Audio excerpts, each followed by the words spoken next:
From the Constitution of the United States of America, 1789, a well-regulated militia, being necessary to the security of a free state, the right of the people to keep and bear arms, shall not be infringed.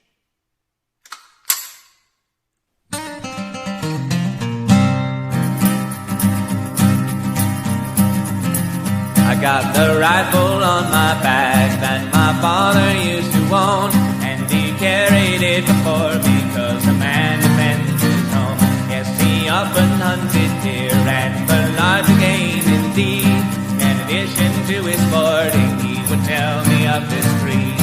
This gun is good for many things, I've learned to use it well.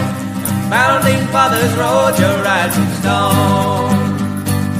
One day should our noble country ever go to hell, just remember, son, that tyrants are still made of flesh and bone. Just remember they are made of flesh and bone. Now this boy became a man, and this man became aware of the enemies that threaten all his rights he and there.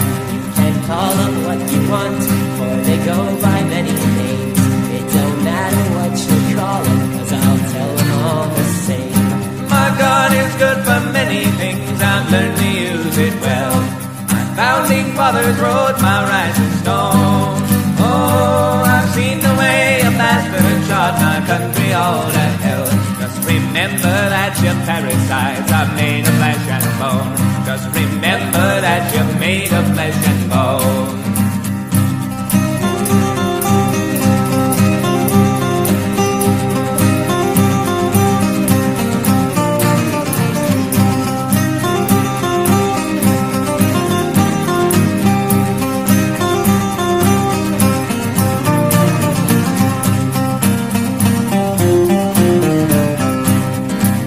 There's 100 million patriots and 300 million guns. I would like to see a coward try and take them one by one. There's that phrase that's etched upon the heart of men across the land.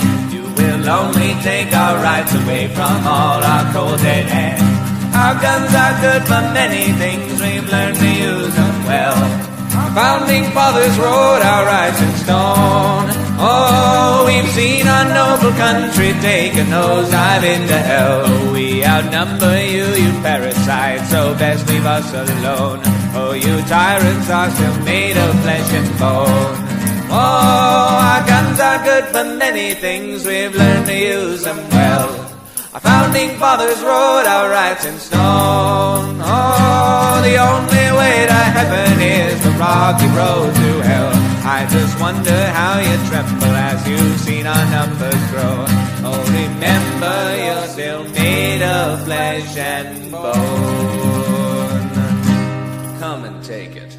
I dare you.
You're listening to the Hour of the Time. I'm William Cooper. Ladies and gentlemen, make sure you have pen and paper handy.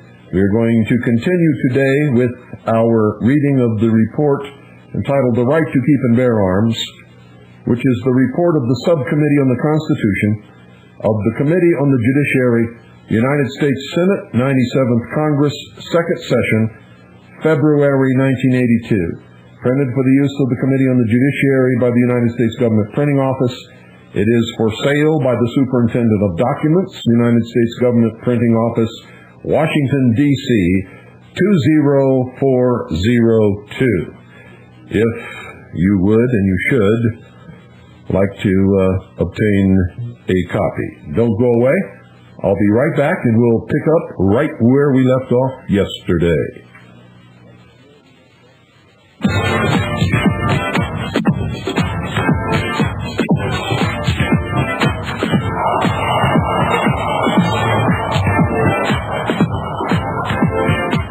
Glad you could make it.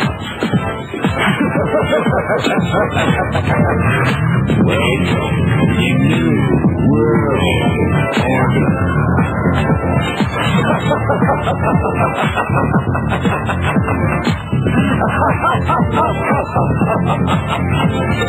Never in human history has so few taken so much from so many as America's Illuminati and their warlords of Wall Street and Washington.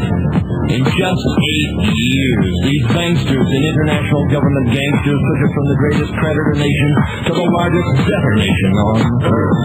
Our standard of living has dropped like a rock for 4 out of every 5 Americans. They have foreclosed on our homes, our farms, our factories. They've extorted your jobs and surrendered our arms. They want a new world order. A new world order. A new world order. A new world order. That's right.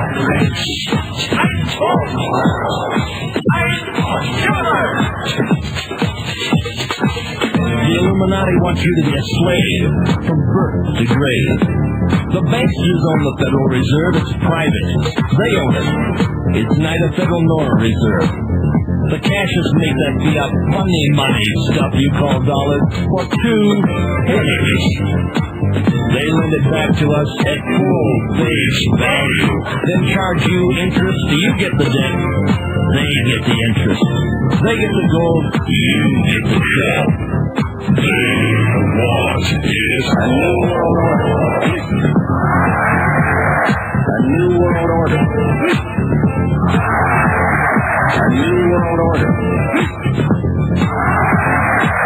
It is a big idea.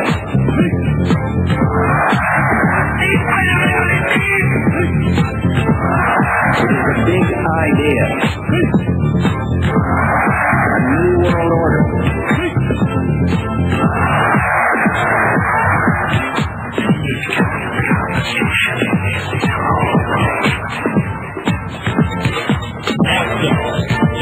The chapter Illuminati, 1994.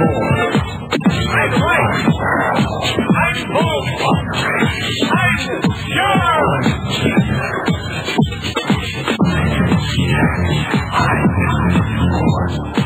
Oh, does that make your blood boil? Well, it should.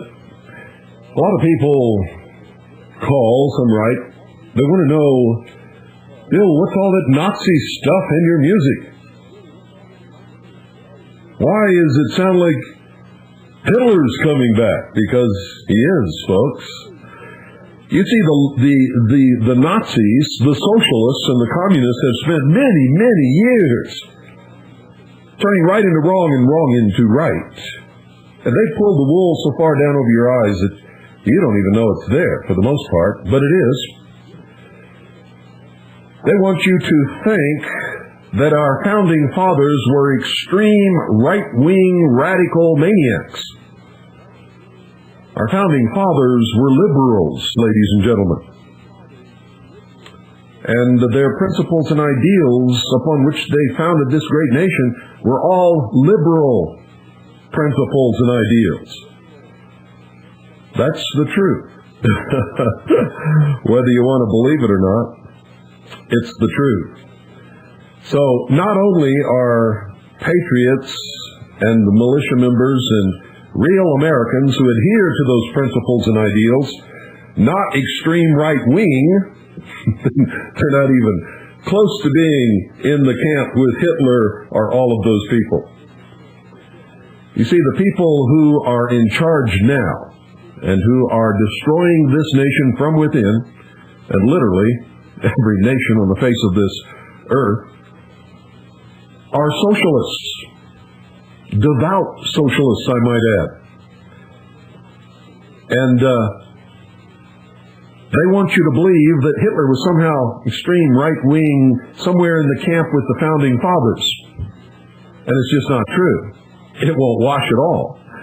You see, Hitler was a socialist. Nazi literally means National Socialist German Workers' Party. That's what it means. Hitler socialized Germany. Oh yeah, it's true. And that's what Clinton wants to do. And that's why things in this country are beginning to look more and more like Nazi Germany all the time. And if they have their way, oh yes, all the stuff that Hitler did is going to be repeated in spades. And you're all going to wonder what happened. Because while you weren't looking, they convinced you that all that stuff is right and you should be looking forward to it. And all of the things that our Founding Fathers did to set us free and take the yoke of enslavement off of us is somehow bad.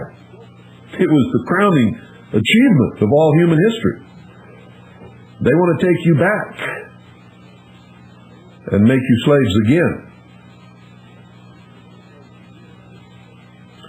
There's no difference, ladies and gentlemen, between being chained to a computer or chained to a tree. No difference whatsoever. You're chained. Well, enough of that. For those of you who wondered about the music, that's the reason. And maybe sometime next week I'll explain that in much further detail. But now let's continue with our report. The right to keep and bear arms. And here we go. The Second Amendment right to keep and bear arms, therefore, is a right of the individual citizen to privately possess and carry in a peaceful manner firearms and similar arms. Such an individual rights interpretation is in full accord with the history of the right to keep and bear arms, as we have previously discussed. It is, moreover, in accord with contemporaneous statements and formulations of the right by such founders of this nation as Thomas Jefferson and Samuel Adams, and accurately reflects the majority of the proposals which led up to the Bill of Rights itself. A number of state constitutions adopted prior to or contemporaneously with the federal Constitution and Bill of Rights similarly provided for a right of the people to keep and bear arms.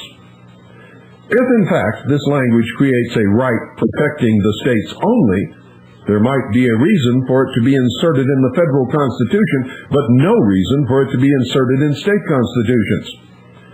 State bills of rights necessarily protect only against action by the state, and by definition, a state cannot infringe its own rights.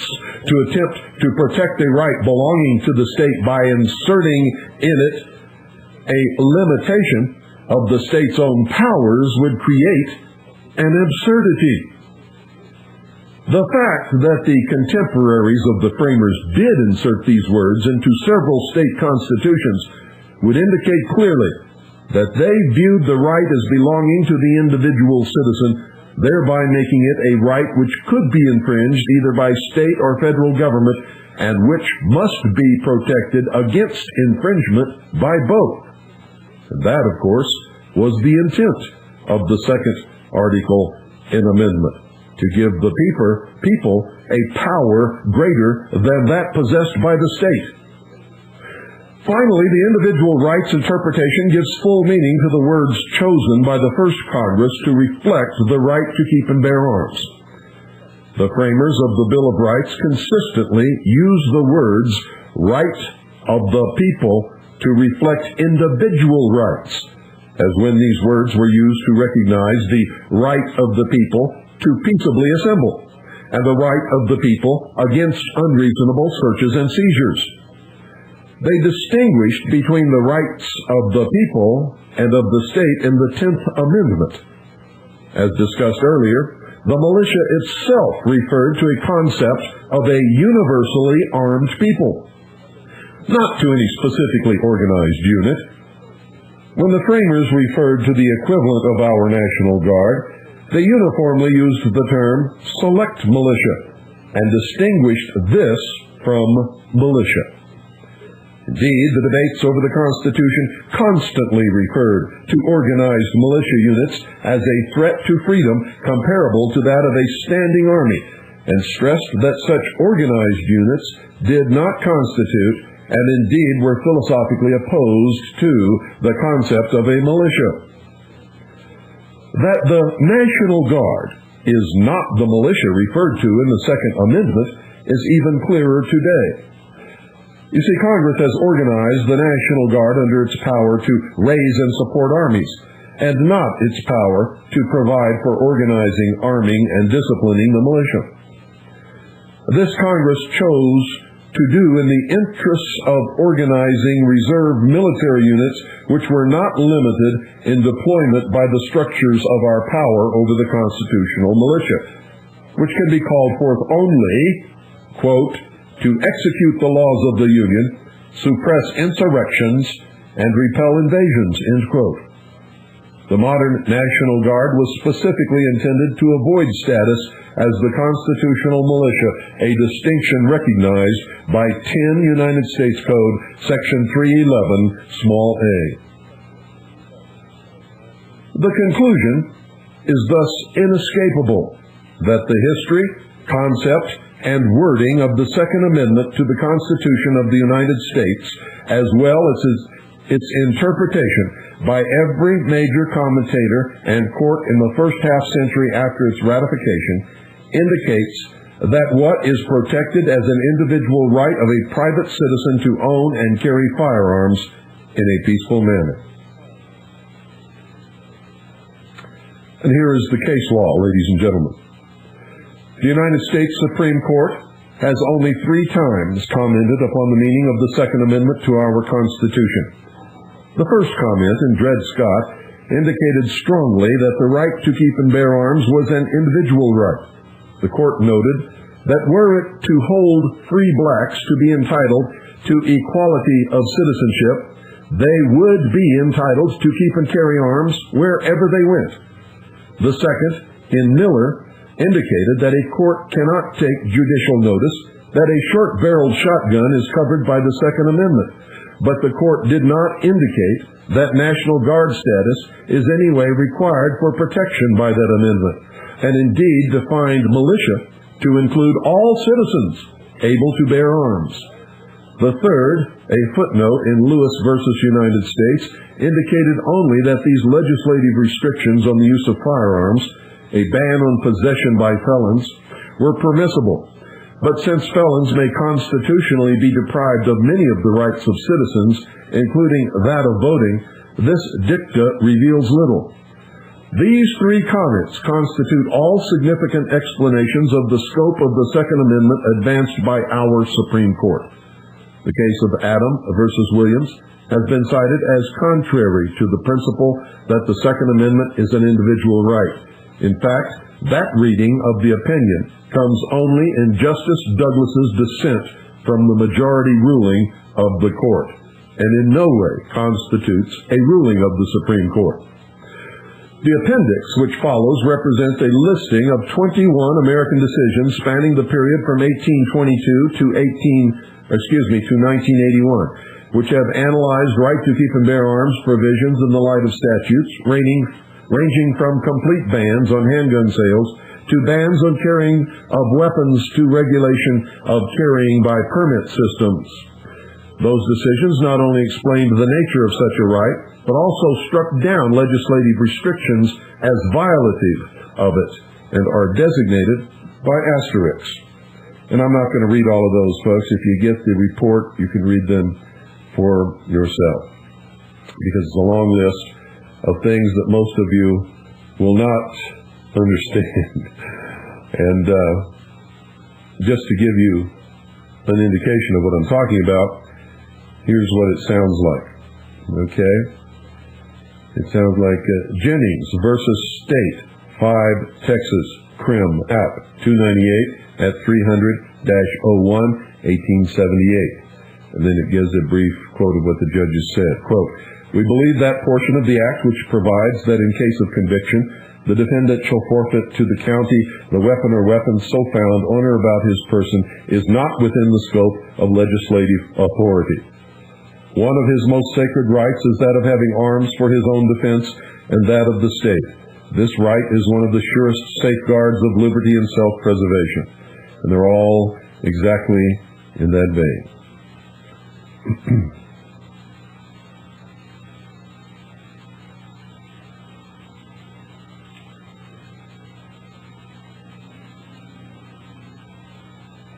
Now for the last portion of the report, if I can find it. Here we go. Here we go, coming up.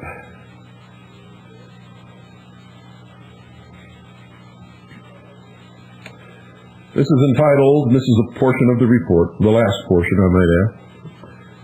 And by the way, for those of you who did not, who don't know what we're doing, let me cite it to you once again. I am reading directly from a report of the United States Senate entitled "The Right to Keep and Bear Arms." It's a report of the Subcommittee on the Constitution of the Committee on the Judiciary, United States Senate, 97th Congress, 2nd Session, February 1982, printed for the use of the Committee on the Judiciary by the United States Government Printing Office. You can obtain this report. It is for sale by the Superintendent of Documents, United States Government Printing Office, Washington, D.C., 20402. That is the address, folks. You don't need a street. The post office in Washington, D.C. knows exactly where that office is. And what you need to do is write them a polite letter, ask them if they still have the report in print, and tell them you would like to have a copy. Please send you the method by which you can obtain it. Anyway, here's the last portion of the report. It's entitled "Enforcement of Federal Firearms Laws from the Perspective of the Second Amendment." Federal involvement in firearms possession and transfer was not significant prior to 1934, when the National Firearms Act was adopted.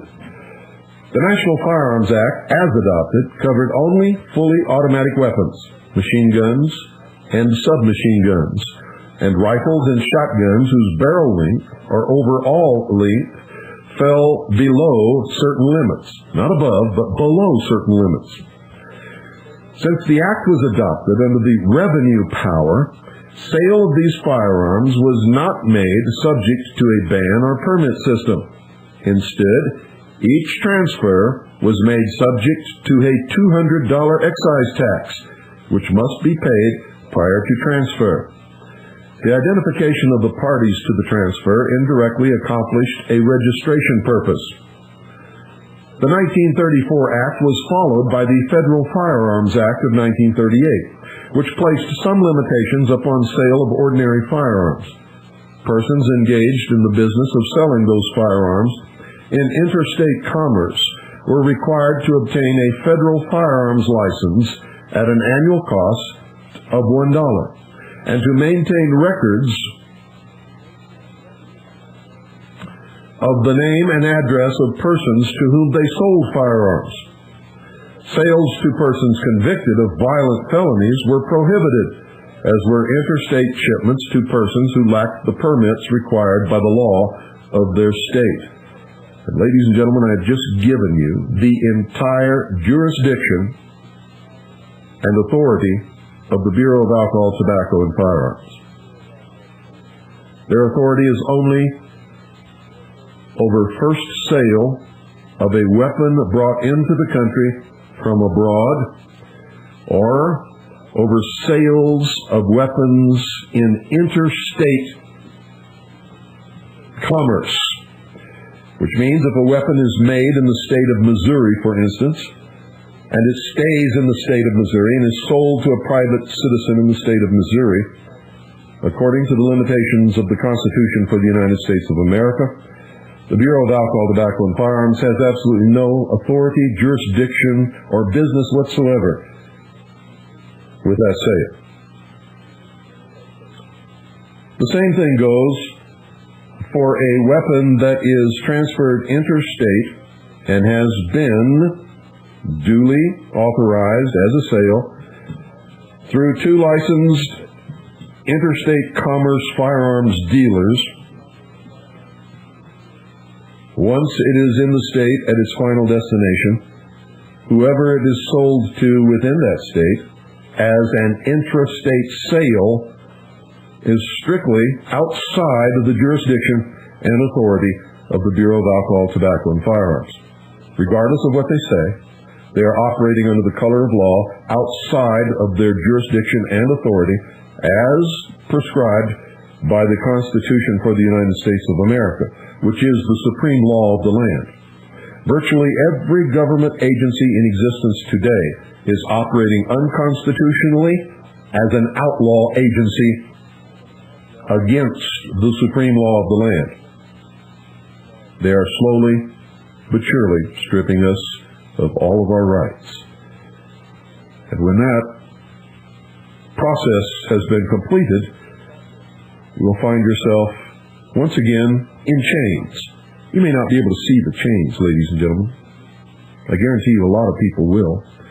And there are a lot of people right now who feel those chains, who have them on them literally. But you will nevertheless be chained. And you will know it without any doubt whatsoever. Now let me continue with the last of the report. 30 years after adoption of the Federal Firearms Act, the Gun Control Act of 1968 worked a major revision of federal law. The Gun Control Act was actually a composite of 2 statutes. The first of these, adopted as portions of the Omnibus Crime and Safe Streets Act, imposed limitations upon imported firearms, expanded the requirement of dealer licensing to cover anyone engaged in the business of dealing in firearms, whether in interstate or local commerce, and expanded the record-keeping obligations for dealers. It also imposed a variety of direct limitations upon sales of handguns. No transfers were to be permitted between residents of different states unless the recipient was a federally licensed dealer, even where the transfer was by gift rather than the sale, and even where the recipient was subject to no state law which could have been evaded. The category of persons to whom dealers could not sell was expanded to cover persons convicted of any felony, other than certain business-related felonies, such as antitrust violations, persons subject to a mental commitment order or finding of mental incompetence, persons who were users of marijuana and other drugs, and a number of other categories. Another title of the Act defined persons who were banned from possessing firearms. Paradoxically, these classes were not identical with the list of classes prohibited from purchasing or receiving firearms. And in effect, the entire Gun Control Act of 1968 was unconstitutional, for the federal government has no authority to regulate anything, period, except just a few enumerated items which they are given power to regulate within the Constitution, such as counterfeiting, and just a very few other things, but nothing else, ladies and gentlemen. Their authority stops when interstate commerce stops. Their authority is only concerned with, and their jurisdiction lies only with, interstate or international commerce. That's why this radio station is broadcasting. It is an intrastate, that means within the state, non-commercial station. If you hear commercials on this station, they're old, what are called collectors' commercials, and they're played strictly for your entertainment. They're not played to sell you anything whatsoever, and everybody who listens to this station knows it. It is a non-profit, community service station. We are not paid for any commercials. We do not run any commercials. What you may hear that sounds like commercials are old collector's items played for your amusement and entertainment. Nobody pays us to play them. We don't have any interest in anything. We don't pay for programming. We don't get payment for programming. This station is completely operated by the Independence Foundation Trust as a charity. It is a charitable trust established by my family in order to give back to the community and to the nation that which we have received. If every citizen did that, this would be a much better country, I can guarantee you. It's not our contribution. It's just one small portion of a whole lot of contributions that we make as a family. Now, if you doubt that, read the Constitution for the United States of America. It is the supreme law of the land, ladies and gentlemen. The federal government cannot, by law, exceed the limitations of that document, nor can it seize, obtain, or use powers not granted to it by that document. And anything not specifically granted to the federal government in the Constitution for the United States of America, nor prohibited by the Constitution for the United States of America,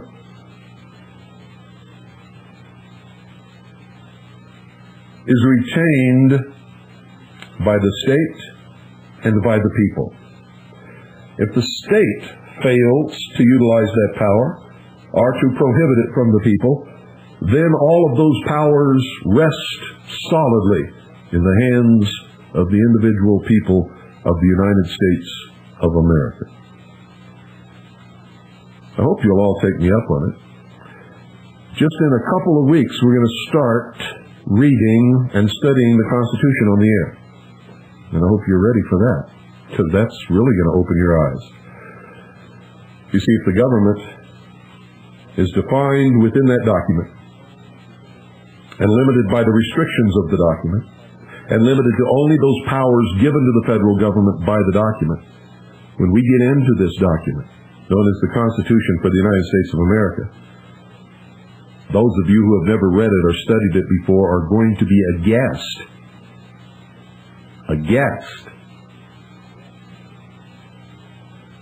at the tyranny that is taking place, at the oppressiveness that the federal government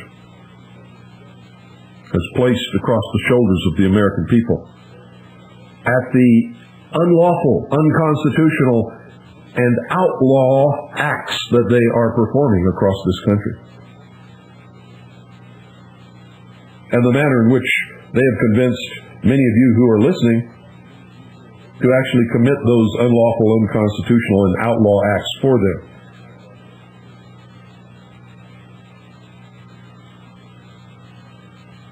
Like Mr. Nuttall at Apache Title, and many others, I might add. Taco Bell found out.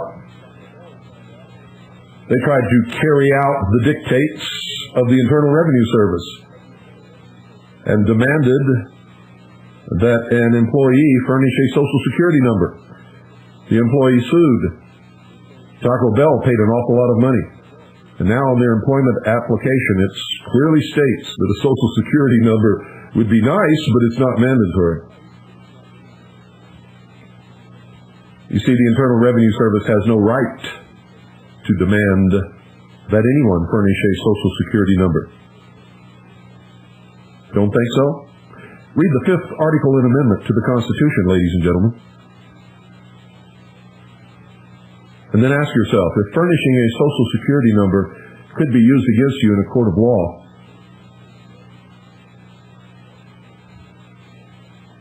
if that is not testifying against yourself.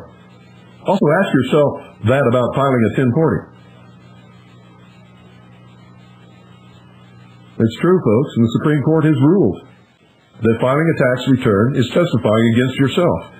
And that is against the 5th Article and Amendment to the Constitution for the United States of America.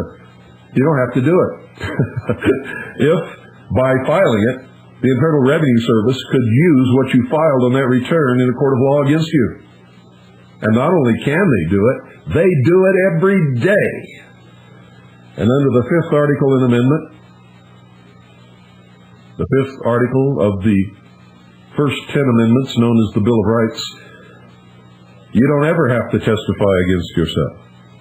You see what I'm talking about? You people have been so fooled, so scammed, they pull the wool down so far over your head, you'll play hell getting out of it.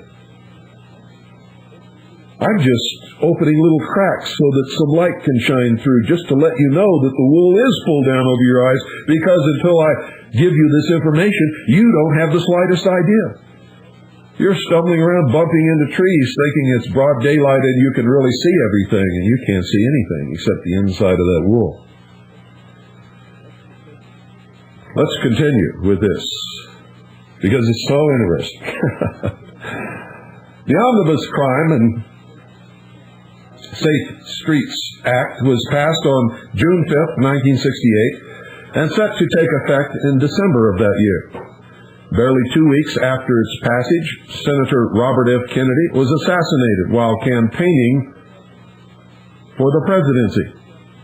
Less than a week after his death, the second bill, which would form part of the Gun Control Act of 1968, was introduced in the House. It was reported out of Judiciary 10 days later, out of Rules Committee 2 weeks after that, and was on the floor barely a month after its introduction. The second bill worked a variety of changes upon the original Gun Control Act. Most significantly, it extended to rifles and shotguns the controls which had been imposed solely on handguns, extended the class of persons prohibited from possessing firearms to include those who were users of marijuana and certain other drugs, expanded a judicial review of dealer license revocations by mandating a de novo hearing once an appeal was taken, and permitted interstate sales of rifles and shotguns only where the parties resided in contiguous states, both of which had enacted legislation permitting such sales. Similar legislation was passed by the Senate, and a conference of the Houses produced a bill which was essentially a modification of the House statute. This became law before the Omnibus Crime Control and Safe Streets Act, and was therefore set for the same effective date. Now, as an aside here, folks, haven't you noticed that every single time that some great bill comes before Congress that would strip the American people of their rights, and in particular, gun control legislation, an assassination occurs, or somebody walks into a McDonald's and shoots a whole bunch of people? Every one of them, ladies and gentlemen, I might add, ex-mental patients who are on the drug Prozac. If you don't believe that, research it for yourself. It's like someone is programming these people to do these things. And they're set loose right at these specific times in order to make sure that this kind of stuff passes. It's like the bombing of the Alfred P. Murrah Federal Building in Oklahoma City.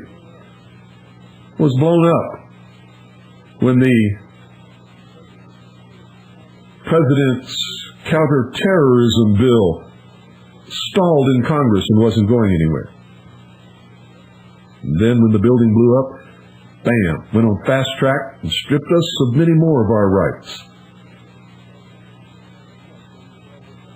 You guys don't even know what that bill did, do you? It gave the president the power to declare any organization he wishes a terrorist organization, without any evidence, without any charges being filed, without being tried and convicted of anything. And anyone who belongs to those organizations that he declares to be terrorist organizations can be arrested without charges, held without the right of habeas corpus for any amount of time, without trial, without ever being convicted, or sentenced forever if the president wants to. How about that? You didn't even know that, did you? Well, Hitler did the same thing. Had the same power, and a lot more.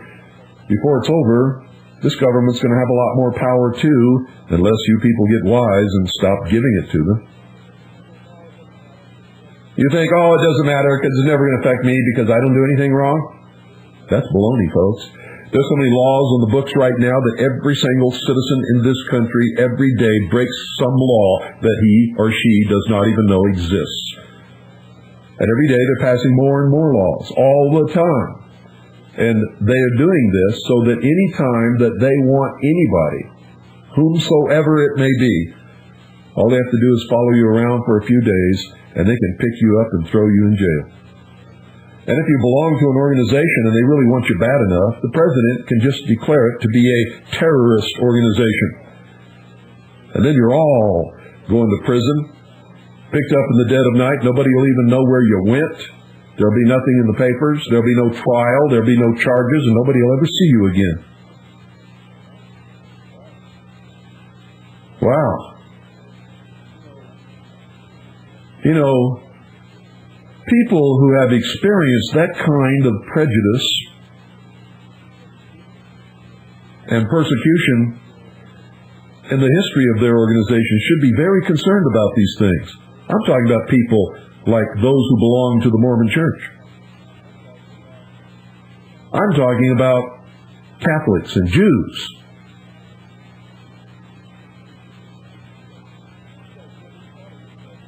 You guys never thought of this, have you?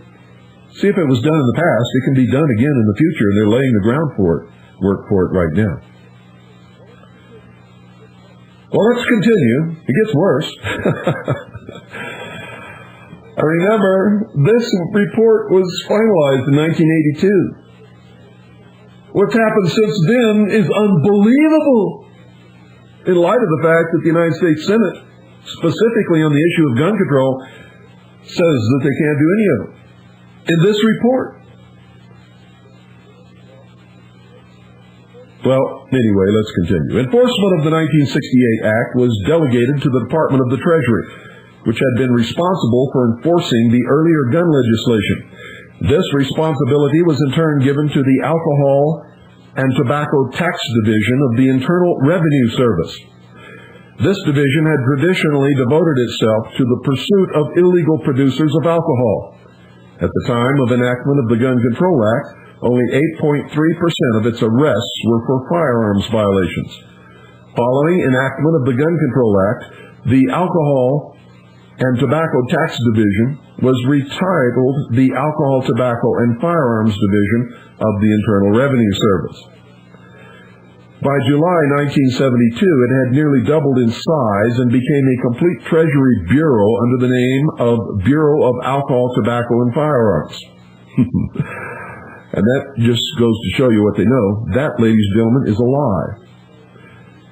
There is no agency of the United States government or the Treasury Department or the Department of the Treasury known as the Internal Revenue Service or the Bureau of Alcohol, Tobacco, and Firearms.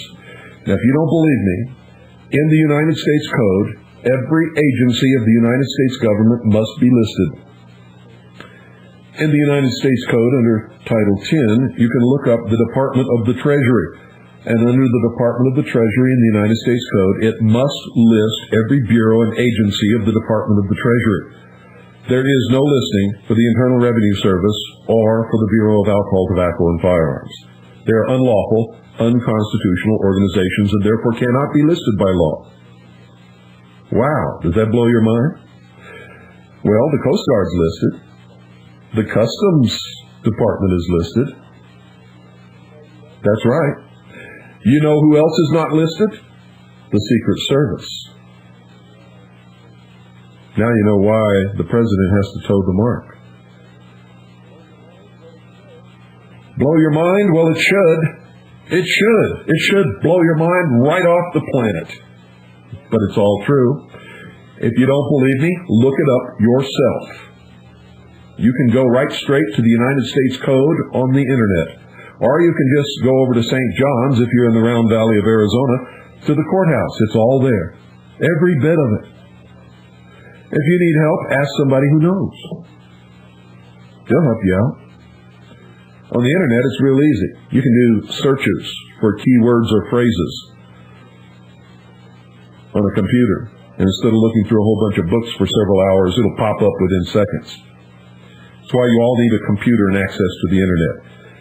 It is the greatest educational tool for the common man in the history of the world. It has opened the door to information that nobody has ever wanted the common man to know. It's all there for you to find. Let's continue. I keep getting sidetracked, but that's the way this stuff is, folks.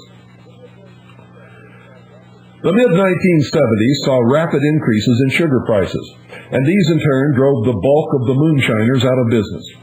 Over 15,000 illegal distilleries had been raided in 1956, but by 1976 this had fallen to a mere 609. The Bureau of Alcohol, Tobacco, and Firearms thus began to devote the bulk of its efforts to the area of firearms law enforcement.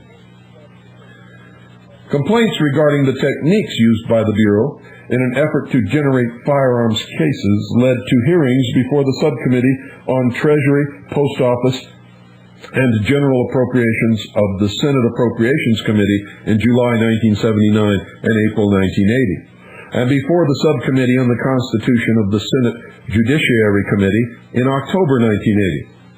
At these hearings, evidence was received from various citizens who had been charged by BATF, from experts who had studied the BATF, and from officials of the Bureau itself.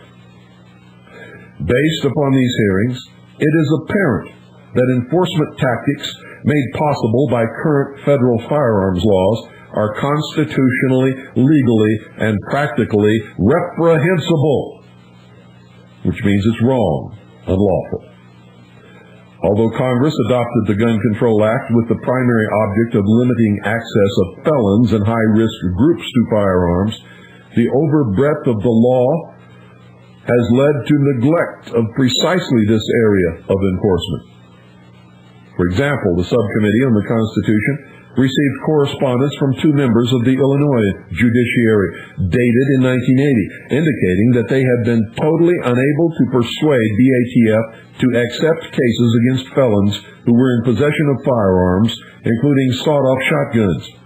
The Bureau's own figures demonstrate that in recent years, the percentage of its arrests devoted to felons in possession and persons knowingly selling to them have dropped from 14% down to 10% of their firearms cases.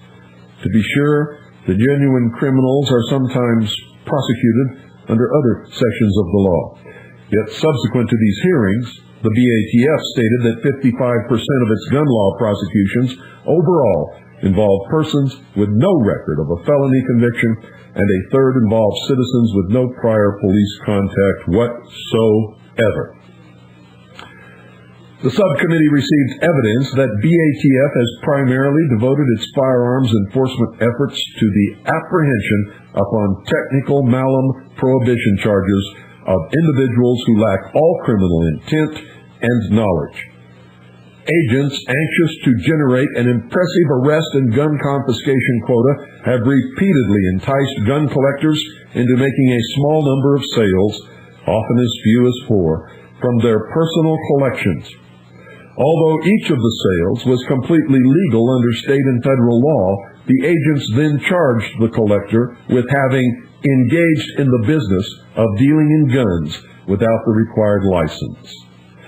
Since existing law permits a felony conviction upon these charges, even where the individual has no criminal knowledge or intent, numerous collectors have been ruined by a felony record carrying a potential sentence of 5 years in federal prison. Even in cases where the collectors secured acquittal, or grand juries failed to indict, or prosecutors refused to file criminal charges, agents of the Bureau have generally confiscated the entire collection of the potential defendant upon the ground that he intended to use it in that violation of the law. In several cases, the agents have refused to return the collection even after acquittal by jury. You see, folks, when we call these people Nazi jackbooted thugs, we're not making it up. That's exactly what they are. And their intent is not to take guns away from criminals. They want criminals to have guns so that the crime rate figures will keep them in business while they go about their real business of disarming American citizens.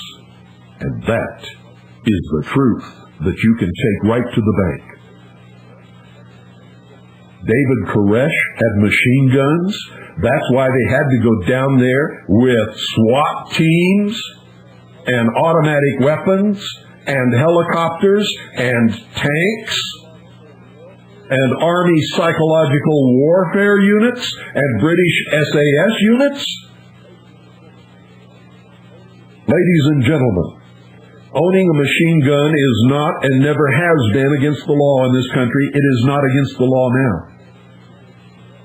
And at the time they went after David Koresh, he had invited them personally to come out and inspect every weapon that he had. David Koresh was willing to pay a $200 tax if in fact he had a machine gun, which he did not. No, this was all about many other things, most of which are stripping the American citizens of their right to keep and bear arms. You were all propagandized to think that David Koresh had done some terrible crime by possessing a machine gun. You yourself can possess a machine gun just by paying the tax. It's simple. It's easy.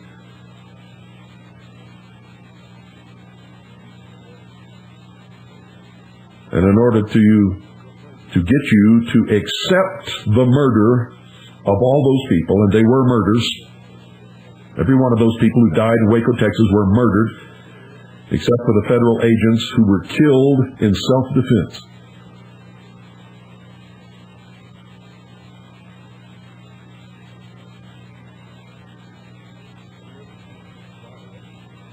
In order to get you to buy it,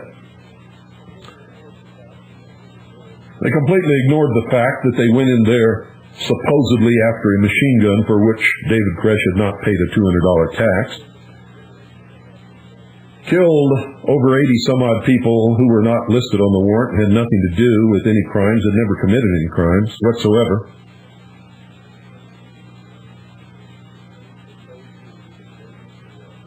They told you that David Koresh had spanked some children, or that he was sleeping with teenage girls with their parents' permission. Which in the South, ladies and gentlemen, is nothing new unless you've never been in the South, and in many states it's perfectly 100% legal not only to go to bed with young girls, but to marry them also. The fact is, those charges had been proffered before, and the local Child Protection Agency had investigated the Branch Davidians and David Koresh twice. You know what they found? There was no grounds whatsoever for those charges, and that the children living at Mount Carmel, on the whole, were the happiest, brightest, most well-educated children that they had seen in a long time. It's right in their report, which you never bothered to read. You were too busy listening to the talking propagandists on the big eye in your living room. Sometimes I grieve so much for this nation and for the American people. Sometimes I get so angry at the stupidity and the ignorance that abounds across this country. At a people who were given a freedom by founding fathers, ladies and gentlemen, who came to this country to escape religious persecution in the old world, would dare to stand there and tell me to my face that the Branch Davidians deserved what they got because they were a bunch of religious fanatics.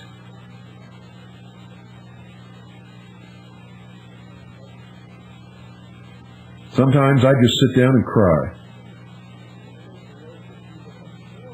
You see, you take away the freedom of just one single person out of 260 million in this whole country. You have stripped yourself of that same right. You've stripped all of us of that right.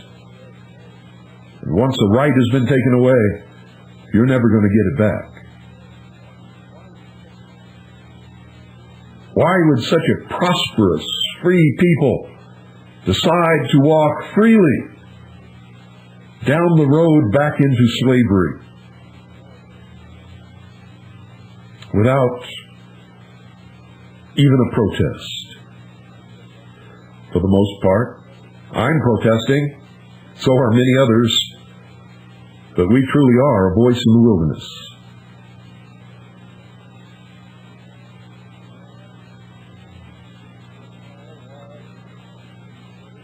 You know why William Jefferson Clinton really called me the most dangerous radio host in America?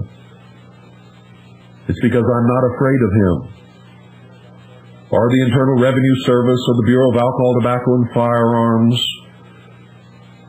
or the United States Army, or the local sheriff or police or anybody. I'm just not afraid. I'm not afraid of the Federal Bureau of Investigation, and I'm not afraid to die. I know what the truth is, and I scream it loudly so that all can hear.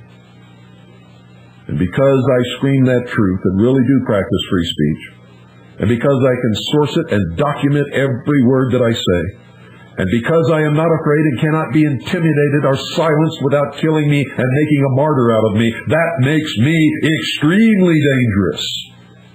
I am more dangerous than an army of 1,000,000 men. And you can be too. But first you have to know what you're talking about. You have to learn what the truth is.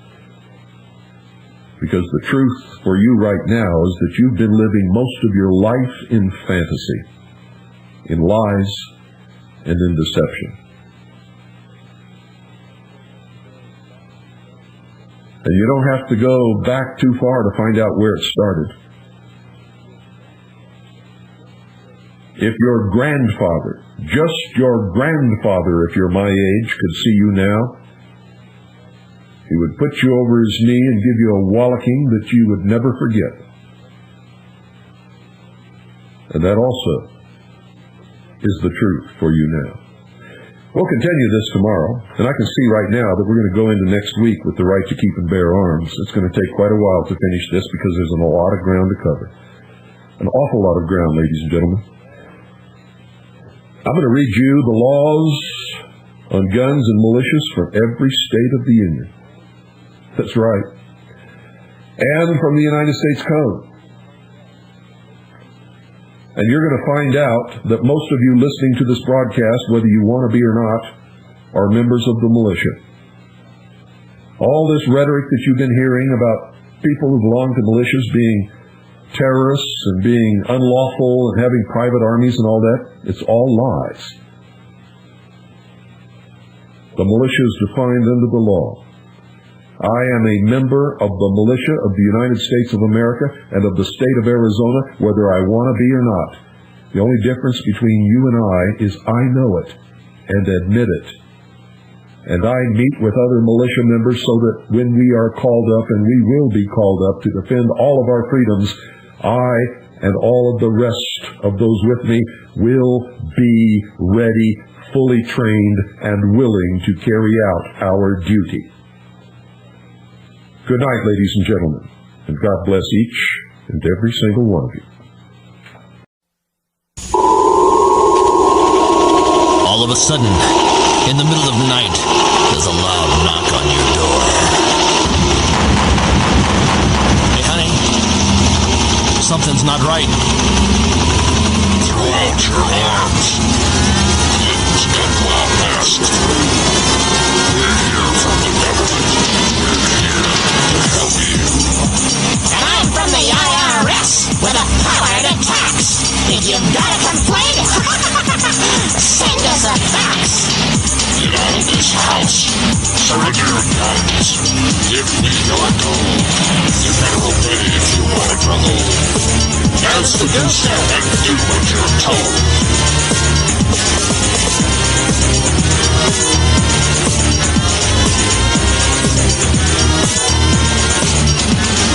Hillary Shalala, Reno Janet Dyke, reading the words of General Albert Pike, demonic founder of the Ku Klux Klan, engineer of the Masonic Master Plan. said Lucifer is God across this land. And Clinton saying, take the mark in your right hand. While we're all dancing to the drums of the Fourth Reich, Clinton's preparing it for another huge tax hike. Order out of chaos, depression, inflation, create the panic, then rape the nation. Crisis creation, incite black and white, program agitation. Don't make this! You're surrounded! By the UN in white and blue, the ATF, the men in black, and the One World Order. But it's not new. Iron Mountain, Computer Beast, and cattle mutilations. Black projects, UFOs, and weird genetic combinations. The Nazi doctors didn't die? Come on, get hip. They came here with the OSS through Operation Paperclip. National ID? Debit card? Yeah. Vaccination biochip, milk carton kids, genetic engineering. Clinton says her health plans for you and your own good. Sure. And Adolf Hitler's Robin Hood. Masonic mind manipulation. Inciting riots, it's crisis creation. Biochip implantation. Vaccinate your kid for UN identification. This is a test for all of us. So I have today just one simple request. A comprehensive package of healthcare benefits that are always there and that can never be taken away. Atmospheric, social illusion, media hype, planned confusion. Masonic religion, it's a liar. Not you praying for a Luciferian Messiah.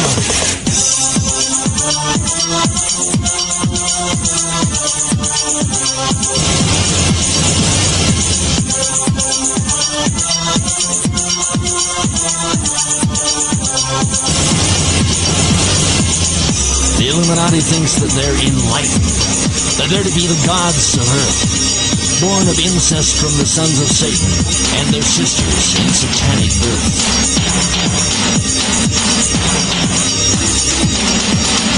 Hidden agenda, Kissinger, Nixon, Ford, and Bill, while your kids out back smoking crack for some cheap thrill. They've numbed us down and dumbed us down with fluoride, TV, drugs, the NEA, and public schools. They've taken your brightest and our best and made them public fools. With managed media, brain-bending lies and stealth, the banksters stole your wealth. Johnson, Bush, Carter, Reagan, Gore, and Dan, they've all been pushing Pike's Masonic master plan. Rhodes Scholar oration. Clinton speaks, then rapes the nation. Luciferian subjugation. New World Order, Illuminati coronation. Mass media grand ovation. Orders of the quest. Think they're superior, they think that they're the best. And you're inferior, you little pest. Skull and Bones, Scroll and Key, Knights Templar, Harvard University. They're the Faustian fraternity. Knights of the Golden Circle, Ancient Order of the Rosencross, CFR, Albatross. In both parties, Rockefeller's boss. MK Ultra, ISA from the OSS to the CIA. Mass murder is the game they play. Galileo, NASA, Jupiter, Plutonium 2000, dual sun. They'll call it Lucifer for fun. Pyramid Giza, Hitler called it the Luciferian Millennium. 1,000 points of light. Love of Rome, Thunderdome, ISIS, Horus, Lucis, Trust. If the UN lives, y'all go bust. Wake up, stupid, and read the scoop. Mullen, Sutton, Griffin, and tune in to Coop. Conran, Paradome, you say. Bohemian Grove, Beverly Hall, Lord Betrayer, they want it all. Yeah, they want it all. Kissinger, Gingrich, Army, Buckley, Dole, New World Order, authoritarian control. Counterfeits. That's their role. You're listening to 101.1 FM Eager. Classic radio like you always wished it could be. Don't forget to tune in again tomorrow for the Hour of the Time with yours truly, William Cooper.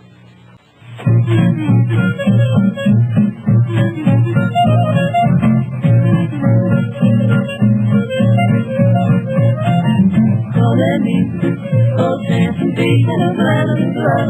On the avenue, I'm taking you to 42nd Street. Hear the beat of dancing.